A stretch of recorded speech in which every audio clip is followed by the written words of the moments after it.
Welcome to the Slop Farm. Enjoy the video. You start by preparing the environment.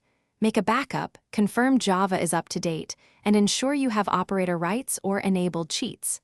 Once done, open your single-player world to LAN with cheats, on or log into the server as an OP. Make sure server. Properties has enable command block equals true and allow cheats true. This allows the switcher to run. These steps give you permission and the technical ability to run the commands and place command blocks, so you can build the switcher next. Now you build the logic. Place an impulse command block and enter /game mode creative at P to switch the nearest player. Connect chain command blocks after it.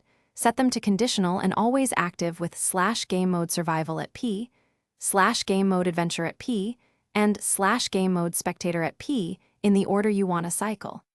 Use a button or pressure plate to trigger the impulse block so one press cycles through the chain. Make sure command blocks are oriented correctly and chain blocks are set to conditional. Finish by testing the switcher. Press the trigger and watch your game mode change through the chain. If you want a single toggle cycle, add a scoreboard to track state and conditional commands that set and increment that score, then branch per value. Save the world and on servers, install permission plugins, or give appropriate groups access. If something fails, check that you are OP, confirm enable command block is true, and recheck each command syntax. One typo stops the whole system, so correct it and retest. Thanks for watching. Consider subscribing if we helped you today.